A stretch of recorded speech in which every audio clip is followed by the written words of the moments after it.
Obviously, I have the reason on why I finally do the movie review now. And that reason will make sense as the video progresses, but if you haven't seen this movie, 1. You should. 2. Prepare your stomach because there might be scenes that will make you uncomfortable. 3. Have an open mind because this is not your typical hero movie. Other than that, enjoy the show!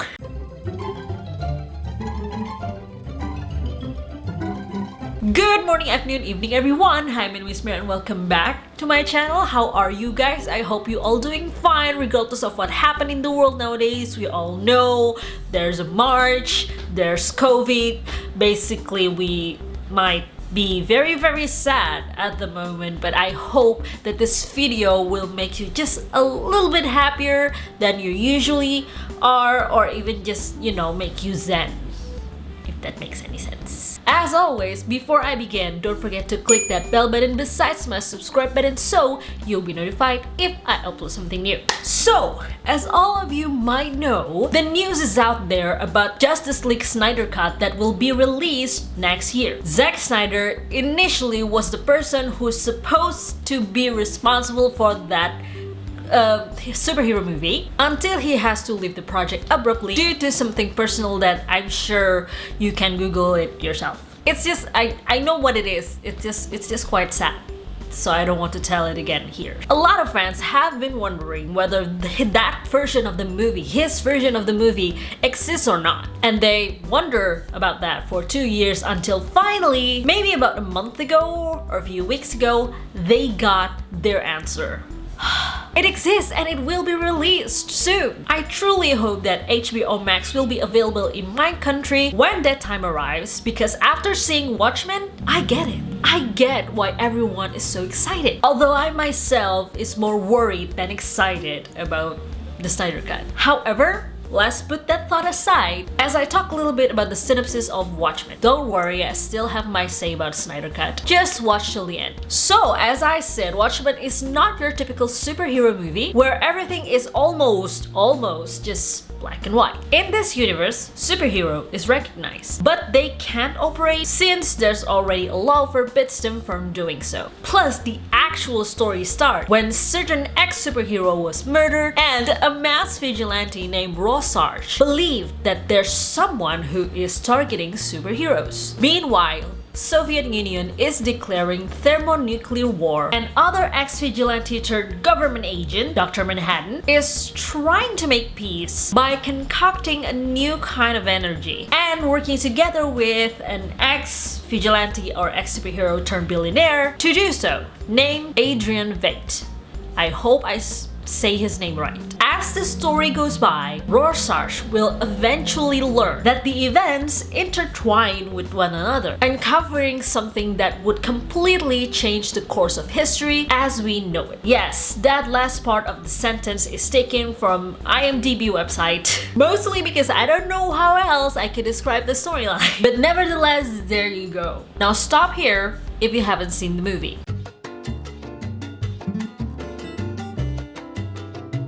So, what caught my attention from the first scene, which is the fight between the comedian and the mystery man, would be the cinematography. Like, how the heck could someone pull out something that beautiful? It just escapes me. It's so almost like it was meticulously drawn instead of shoot. And after that, we get to see the opening credit with those snapshots of how things way back when for superheroes. For me, that was a brilliant use of time rather than just showing, names. We get to enjoy a shortcut to their old timeline and understand the story background more thoroughly. And all of them were beautifully shot and cut. So, good job. Kindly pay attention that what I'm talking about is just like maybe 10 to 20 minutes of the movie, and I'm already fawning over everything. The same cinematography also sets the tone of the movie, where it was dark and grimy and not at all like most superhero movies that we know, where it is like hopeful and clear-sighted. And this is just my opinion, by the way. It's how I differentiate this movie from Marvel and DC. I'm sorry for the name drop. Even though I think Watchmen is DC. I don't know, I forgot. If I remember or if I research more of Watchmen, I will put it in the video later on. Then we move on to the core of the story, the investigation and the thermonuclear war deterrent and how those intertwines with one another. I understand that there are a lot of vigilantes involved, and for me their names were quite a bunch to remember. I think if you miss the screen for just a few seconds, that you might miss the important stuff. So you need to pay very close attention to the screen. But after a while, I get the gist of it. The explanation is very clear, and that is what makes the story whole. For me, the most important characters were, of course, Rorschach and Dr. Manhattan. At least, that's what I thought of it at first. Seeing the one is an active vigilante with a twisted mind, and the other is not really human and has insane amount of power. I mean, it was almost overkill for me. Like, I don't think Dr. Manhattan can be killed, right? But then, as the story progresses, we get to learn that each of the characters has equal parts in this movie. I was so ready to hate on the comedian. He was such an ass, for the lack of a better word to describe him. But then we get to learn that he has a change of heart. So I went from thinking that he deserved to die to, oh, maybe he is a good guy, even though he learned the nitty-gritty part of humans. And that is why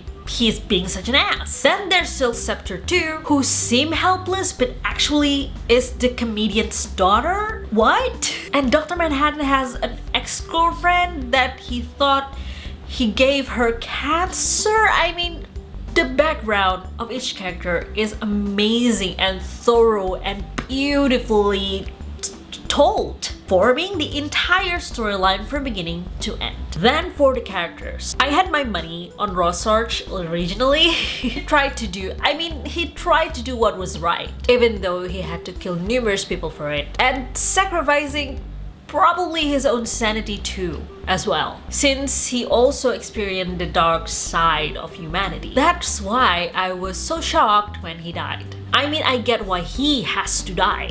I get it. But still, personally, in the back of my head, I really don't want him to die because, come on, he's just trying to do what's right. And that was not the only plot twist that escapes me. I also was surprised when the comedian was revealed to be Silk Scepter the second father. I didn't see that coming from a mile away, and I didn't even get tipped off when the original Silk Spectre said she liked every bit that was happening in the past, even the bad parts. I mean, for me, I can read Adrian Veidt was the bad guy from like the middle of the movie, so he was the bad guy behind the conspiracy. But the Silk Spectre 2 stuff, and I was tipped off about Adrian when he was assaulted in the plain sight instead of like the other superheroes, you know, that got killed. That unusual encounter was easy to decipher. So, after vomiting my thoughts about this movie, I won't even let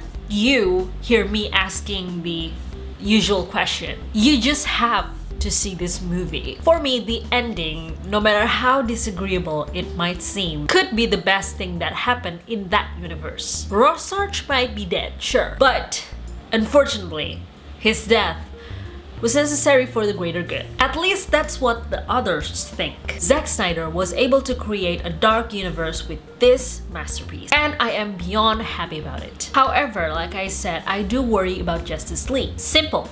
Watchmen is a finished work of art. As far as I know, and please feel free to correct me if I'm wrong, Justice League is a hodgepodge of scenes and other stuff that wasn't truly finished. I understand that he was given a substantial amount of money to finish the movie before the premiere in HBO Max. But will it be the same as a finished production? I don't know, I'm still 50-50 on this one, even until now.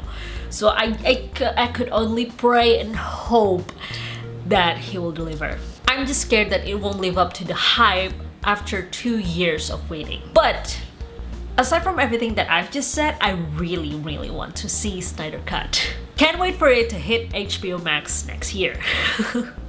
And that's it. That's all I have for you guys today. Thank you so much for watching. I hope you liked this movie review. And if you do, don't forget to comment, like, subscribe, follow me on Facebook, Instagram, Twitter, and TikTok. And thank you again. Here's a free hug for all of you guys, and I will see you next time. Bye!